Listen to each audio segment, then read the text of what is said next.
ദേശീയപാത നിർമ്മാണവുമായി ബന്ധപ്പെട്ട് പൊതുമരാമത്ത് വകുപ്പ് മന്ത്രി PA മുഹമ്മദ് റിയാസിനെതിരെ കോൺഗ്രസ്. മന്ത്രിക്ക് ആദ്യം തള്ളൽ, പിന്നെ വിള്ളൽ, പ്രതിഷേധം വന്നപ്പോൾ തുള്ളൽ എന്നായിരുന്നു KPCC പ്രസിഡന്റ് സണ്ണി ജോസഫിന്റെ പരിഹാസം. വാദിയെ പ്രതിയാക്കുകയാണ് മന്ത്രി ചെയ്യുന്നതെന്നും NH കരാർ മറിച്ചു നൽകിയതിൽ അഴിമതിയുണ്ടെന്നും അദ്ദേഹം പറഞ്ഞു. ഇതിലൂടെ മന്ത്രി പ്രതികളെ സംരക്ഷിക്കാൻ ശ്രമിക്കുകയാണെന്നാണ് സണ്ണി ജോസഫിന്റെ ആരോപണം. ദേശീയപാത നിർമ്മാണവുമായി ബന്ധപ്പെട്ട് 1000 കോടിയോളം രൂപയുടെ അഴിമതി ഉണ്ടെന്നും സണ്ണി ജോസഫ് ആരോപിച്ചു.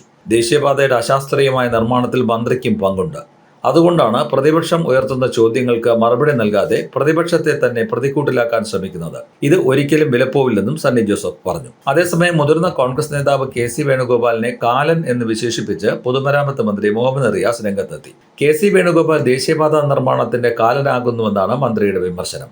സർക്കാരിനെ അടിക്കാൻ ഒരു വടി കിട്ടി എന്ന രൂപത്തിൽ ആനന്ദ നൃത്തമാടുകയാണ്. മുഖ്യമന്ത്രിയുടെ മലപ്പുറം പരാമർശത്തിന്റെ പേരിൽ UDF മതവർഗീയത കുത്തിവെക്കുന്നുവെന്നും PA മുഹമ്മദ് റിയാസ് പറഞ്ഞു. ദേശീയപാത നിർമ്മാണത്തിനിടെ ദൗർഭാഗ്യകരമായ സംഭവങ്ങൾ ഉണ്ടായപ്പോൾ അത് സർക്കാരിനെ അടിക്കാനുള്ള വടിയായി ഉപയോഗിക്കുകയാണ്. അതിൽ മുൻപന്തിയിൽ നിൽക്കുന്നയാളാണ് KC വേണുഗോപാൽ. നിർമ്മാണവുമായി ബന്ധപ്പെട്ട പ്രശ്നങ്ങളുണ്ടെങ്കിൽ അത് പരിഹരിച്ചു പോകണം, അല്ലാതെ പ്രവൃത്തി മുന്നോട്ട് പോകേണ്ടതില്ലെന്ന തീരുമാനമെടുക്കരുത്.